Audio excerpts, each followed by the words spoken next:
Good morning, good afternoon, and good evening, everybody. I'm back with a new guest. We are talking. We are in the Breach Ready Dialogues, the podcast that primarily focuses on what should you be doing should there be a breach, and how should you be preparing for it. The question is no longer when you would be breached. I mean, we've crossed the time when if you would be breached. We are now in the era of when you'll be breached. But the question is, when you come out on the other side, do you come out winning, becoming better than what you were earlier, or are you going to take the pressure on and face situations that you did not want? There is material impact, there's a whole lot of other things, but I'm happy to talk to Dr. Dave Chatterjee, who's probably the only other person that I am aware of who's got a body of work behind breach readiness. And I'm especially fascinated about the commitment, preparedness, discipline framework that he talks about, the CPD framework. He has been a lot of things, but I'll leave it to him to take on and explain to us and tell us his experience and in breach readiness and in general. So Dave, over to you. Well, thank you very much, Agni. It's truly a pleasure to be on your podcast. I've enjoyed our interactions prior to the recording today. Delighted to be talking to your listeners as well. Briefly about myself, I'm a professor at Duke University, an adjunct associate professor in the School of Engineering. I teach in their cybersecurity program. Besides being a professor, I've also authored books and articles. I serve as editor for journals. I get to deliver talks, keynote addresses, moderate CISO roundtables and keynote panels. And then, as we were talking the other day, I have a cybersecurity readiness podcast series, which is in 128 countries the last time I checked. And that's been going very, very well. And it's been very popular. And I've been able to convert some of the episodes into teaching cases, which are published through Ivy Publishing. And that makes me feel very good being an educator, that students are able to learn from the real world experiences associated with breach and recovering from the breach. And finally, last but not the least, I also serve as a consultant and advisor to many for-profit and non-profit organizations. But I'll stop there and pass it back to Agni. Agni, it's all yours again. No, thank you. And like we discussed the other day, breaches don't really have any books. And as of now, I mean, there are people who are writing books, but there are no, unlike cybersecurity, which is so well practiced, there is a whole CIA framework. There are so many stuff there. Not many people have delved in depth. It's still experiential. People get into a breach and then figure out, oh, this is so stressful. And the things that go after that are quite challenging. But in the end, what it matters when you think of investment, you are trying to invest in cybersecurity because one day your investment will stand up good against a cyber attacker and not let the cyber attacker do the damage that you cannot afford. So given that background, tell us a little bit about your CPD framework. Absolutely. So the CPD framework, it stands for Commitment, Preparedness, Discipline Framework. That came out of my first book, which I published in 2021. Sage was the publisher. And essentially, I was motivated by what I was seeing out there, that organizations were falling victim to attacks. The number of incidents kept increasing despite the growing investments in cybersecurity tools, the growing proliferation of cybersecurity frameworks and best practices. So I really wanted to get into the phenomenon, try to understand why companies are not doing better than they should, given all the help they are getting. So that led to a lot of research where I conducted extensive interviews with subject matter experts, case studies, It was about 2 to 3 years of work, body of work. And then the data, I analyzed the data, conducted qualitative analysis, and the three pillars that came out, the three dimensions of the framework that came through were commitment, preparedness, and discipline. And each of these pillars are associated with a set of success factors, which have also been empirically validated. The, the key distinctive aspect of the framework is it's a holistic governance framework. It goes beyond the technical and takes into consideration the significance of robust processes, strong governance, committed leadership, and also, in fact, probably the one overarching theme underlying this framework is to help organizations create and sustain a high performance information security culture. Agni, given your extensive experience in industry, and you have served in the capacity of CISO and other leadership capacities, you know very well that for a company to stay at an appropriate cybersecurity readiness trajectory, or to achieve and sustain a certain posture, there has to be a certain level of commitment to be made in whether it's cybersecurity investments, cybersecurity initiatives. But what I have seen from my experience that often whoever is leading the cybersecurity charge, whether it's a CISO or a CFO or a CTO, the kind of credibility they have with the C-level, say the CEO, often determines the kind of traction security gets in the organization. Like in some organizations, they are emphatic that cybersecurity is part of our strategic value proposition. Whereas in many others, cybersecurity is the cost of doing business, is associated with compliance.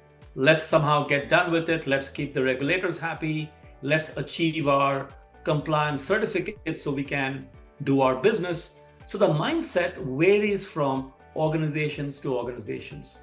However, I felt that at least if I can provide them with a framework that is easy to understand, it doesn't get too complicated, unlike NIST, which has 100 controls, and more power to NIST. It's a great framework and we need that level of detail. But I've also heard from many practitioners that they get overwhelmed trying to keep up with all the details of a framework. So I've tried to keep it at a level that people can understand. And then I have a questionnaire that comes with it that allows organizations to do a self-assessment. And then from there on, we talk about recommendations. So at a high level, that's what a CPD framework is. It's a holistic cybersecurity governance framework designed to guide organizations in achieving and sustaining a high-performance information security culture. And that's enlightening. I'm going to repeat what I've heard you say at other times. At the end of the day, customers don't judge you by whether you got breached or not. They also judge you on how you responded. I mean, that made a huge difference between how two organizations respond to a cyber attack. Some respond very positively because they were prepared. And that's so market focused because the markets change on the basis of how you respond. So that automatically takes us to the point that enterprises need to exercise, need to practice whatever program that they build to become ready for the breach. And one of the foundational capabilities that I believe CISOs must have is to take complete charge of the underlying ecosystem, the entire network, the applications, and the systems underneath and how they behave. But like you said, people get overwhelmed with standards, expectations from regulations, and then they get down to stuff that's absolutely technical, and they forget about the fact that when an attacker attacks, it's just not a single attack. it's a collection of many, many factors. I mean, as of now, I see that people are worried about the speed of Mythos. There's a huge amount of talk about it. But speed is just one element. A smart guy with that kind of capability, and I'm not saying with Mythos, I'm saying there are other people who are developing this kind of capability. If one of those becomes the tool of a cyber attacker, he'll do far more damage because enterprises today are not prepared. Would you agree? Absolutely. You're spot on. In fact, I often say this, that organizations are not failing because they lack tools. Just like you said, they're failing because they lack accountability, they lack strategic alignment, they lack preparedness, they lack execution discipline under pressure. Whether we talk about Mythos today or something else tomorrow, the attacks are going to get sophisticated. And there's nothing new about it. That's the whole industry there. People are making a living launching these attacks. So they will continue to keep advancing, innovating, and they also have access to AI, just like the good guys do. So then, under those circumstances, what do organizations do? And as we were talking during our planning session, and I mentioned that organizations are not formed to deal with cyber attacks, like especially if it's not a cybersecurity company. That's not the focus of an organization. You have aerospace companies, you have energy companies, you have retails, and many others. They are formed with other goals in mind. However, cybersecurity is an integral part of the value proposition, because if you don't operate in a secure manner, the consequences can be heavy once you get attacked. And as you very aptly said at the beginning of the podcast, it's not a question of if you will get breached, but it's a question of when you will get breached. So that's where the preparedness aspect comes into play. That's where the proactiveness aspect comes into play. That's where, a person like myself and yourself, you're constantly advising organizations or recommending organizations that you have to look ahead. You have to be proactive. So again, coming back to my framework, when I talk about commitment, I'm talking about leadership commitment, the C level. And we're talking about actively being involved, serving on cybersecurity governance committee in some capacity, staying aware, staying informed of the strengths of the organization, the weaknesses. And I'm also talking about commitment across the board. As you will agree, cybersecurity issues will not be resolved if you simply have a strong cybersecurity team. That's an important part of the defense, but everyone will have to do their part. Every individual, organizational member, as well as the vendors that the client organization connects with, they all have a role to play. There's a reason why we often hear that phrase that cybersecurity readiness is everyone's business. It's not just the cybersecurity team, it's everybody. So how do you create that culture? How do you mobilize organization-wide support where every person across functional units recognizes that, yes, I need to perform the activities, the operations that I've been hired for, but I also need to make sure that I am performing them in as secure a manner as possible.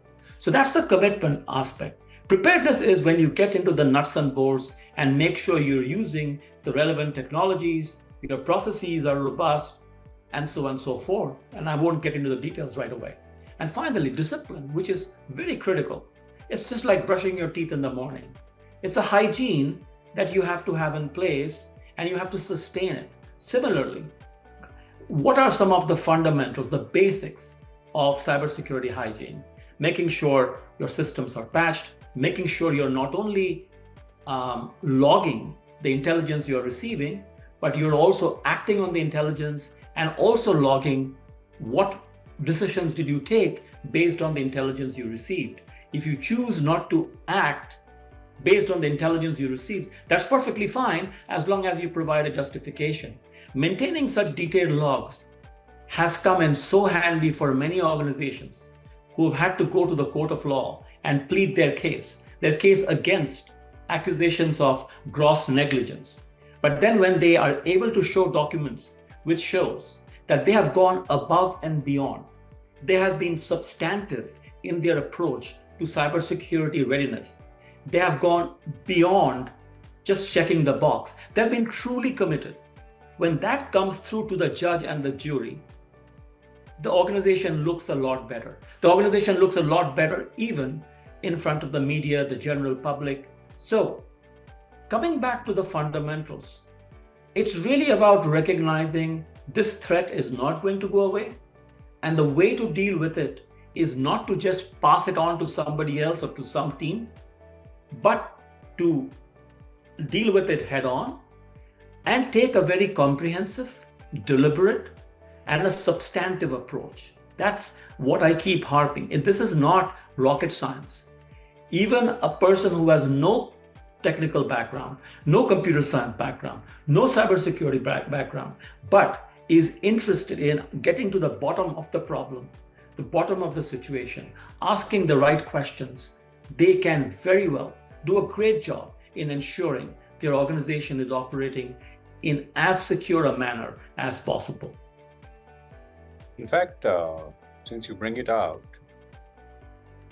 and you're absolutely right, people, process, and technology have to be completely hand in glove if we have to stand up to cyber attacks. But as I said, in 2026, this comment is very, very relevant because I'm now trying to go back to a CISA guideline that came up a month ago, I think, and that talked about survivability.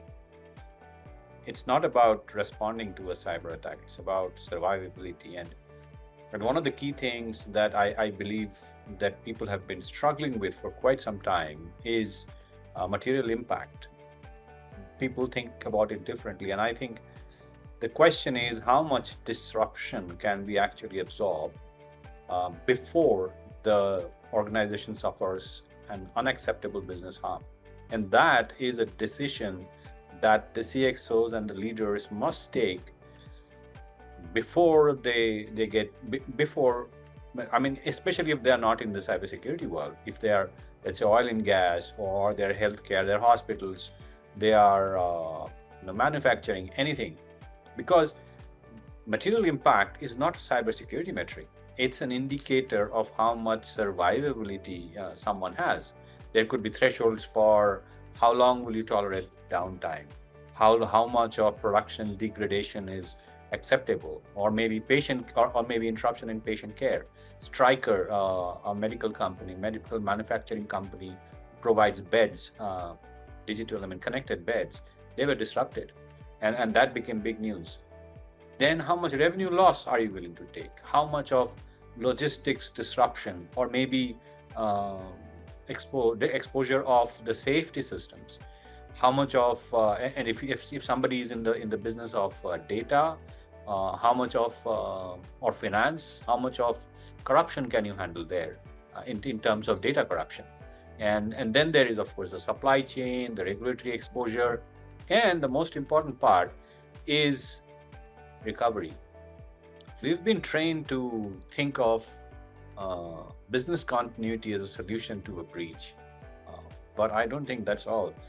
At the end, the whole concept of breach readiness is to make sure that the cyber resilience boundary of an organization is never breached. So you create unaffected digital systems, because at this time and this period, when people are moving away from ransomware to wiperware, this is absolutely critical. Breach readiness is not about something you think tomorrow or plan for the next year. It's something that you must be planning as of yesterday.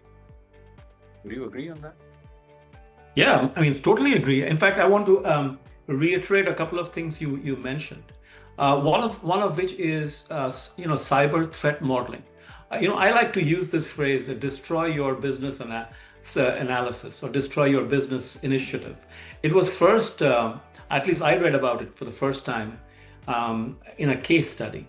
And Jack Welch introduced this concept when e-commerce had just started happening. And he wanted his executives to become very familiar with e-commerce. And so at every operational meeting, he would require the senior VPs to talk about under what conditions, scenarios would their business be totally destroyed? And then what are they doing about it? So I took that idea and I applied it in the context of cybersecurity. And I've recommended organizations that you all need to sit down when you're doing cybersecurity strategy planning. You all need to do this threat scenario analysis. Then what are the different types of threats that organizations are likely to face? What are the consequences? And what steps have you taken or will you be taking? When an organization does that, it's especially valuable for the senior leadership because they are immediately able to connect the dots between the consequences and the top line and the bottom line. Otherwise, what happens? Oftentimes, the security implications are discussed in technical terms, which doesn't hit home with many of these non-technical senior leaders. So you have to speak to them in the language they understand best, whether it's in finance terms, in reputation terms, in the loss of life terms. Talking about loss of lives, you very correctly share the spectrum of consequences that organizations, individuals, communities are likely to face. And the pandemic comes back to mind. We, as a global community, were not prepared for the pandemic, despite having some global organizations designed to protect us from these kinds of global disasters. Again, it's an opinion, don't want to get political here, but for my personal opinion is those organizations failed. We were caught napping. And so therefore, I also like to recommend to organizations that, we are at that point where our systems are all so connected, so integrated, that let's hope that there is no such major breach that could cause a catastrophe like the pandemic, whether it's a nuclear catastrophe, whether it's the contamination of water supply, whether it's your electricity grid gets completely neutralized. All kinds of possibilities are there. The reason I mention that is more and more organizations, more and more countries are engaging in digital warfare. That's where they are trying to outcompete other nations. And the consequences of that could be existential threats. Now, the purpose of this podcast is not to engage in fear-mongering. Absolutely correct. However, it's also important for organizations to recognize that you have to be proactive, to use your words. You have to ask yourself the question, you means the organization, that if I'm breached of this magnitude, how quickly and smoothly and effectively can I recover? What is my level of resilience? That needs to be constantly checked. And when we are talking about checking, we are talking about conducting,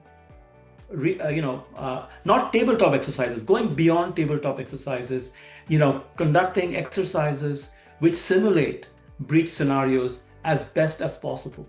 Because the more you practice, the more you rehearse, the more you see the problems or shortcomings in your disaster recovery plan or in your incident response plan. Unless you practice, those documents never get validated. So you don't want these plans to sit idle in a document, looking nice and pretty, impressing the auditors. You want them to be truly effective, and you have to test them out on a regular basis. I have been an auditor in my first profession as a chartered accountant from India. I understand audits, but we are in the days of real-time cybersecurity audits. We are in the days of real-time security drills. In organizations that I'm familiar with, including mine, we have fire drills on a regular basis, which I think is great. And I've often wondered, why don't we have security drills? Ransomware attack drills, denial of service attack drills, phishing attack drills. We need to have organization-wide drills to see how organizations respond. And that's critical. But that's kind of the level of awareness, the level of recognition that needs to happen. And it needs to happen at the C-suite level because they set the tone. they set the ball rolling to create the right kind of culture. And that's why these discussions are so important, so critical. Absolutely. In fact, I couldn't have laid it out more lucidly in terms of what you said. Um, I'm just going back to whatever what you mentioned. I'm just going to expand that. I think organizations need to ensure that not all systems, but the critical business systems required for organizational survival, and that they can define in any way that they want, they remain uncompromised, they remain reachable, recoverable, and operational even during active attack conditions. And this, the statement that I just made, was not originally designed for cyber attacks. It was actually designed for active shooter scenarios. So, but it's so relevant because, as you correctly said,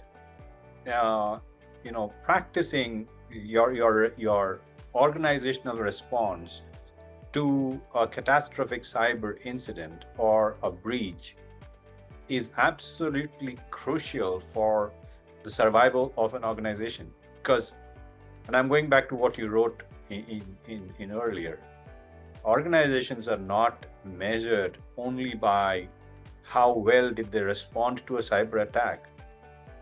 They are, I mean, whether they got breached or not, but how they respond, that's the key thing. Mm-hmm. And that's so very, very much important. I'm aware that we've talked for a very long time, and I really want to go on. I would actually plan for another session between you and me, because there's a lot of work that you are doing that is relevant for the world to know, especially for people who are following the Breach Ready dialogues, because the focus of this discussion is not about whether you bought the next EDR, whether your SIM is important, or all of that. Our focus is to make sure that organizations understand how they're going to prepare for and stand in front of the world and say, look, there was a cyber attack. And this is what I told somebody I met in the morning. Typical responses after a cyber attack in the media are, we had an unprecedented cyber attack, and as a precautionary measure, we've shut down the organization to protect stakeholder interests. So I'm saying that in the future, if we follow whatever we talked about, then the responses would be, we had an unprecedented cyber attack, and we have cybersecurity experts who are dealing with it. However, we are operational. We continue to serve organizations, to serve our customers as the best as we can. Some services might get affected for a small period of time, but to be fair, we are working. That should be the message. But today's message is very different. So with that, let me thank you once again for your thoughts, especially the ones that you talked about leadership. I think whatever we just discussed addresses the top leadership of every company. They should be thinking commitment, preparation, and discipline. And they should be thinking about breach readiness. Thank you. Thank you very much. Thanks for the opportunity to come on your podcast.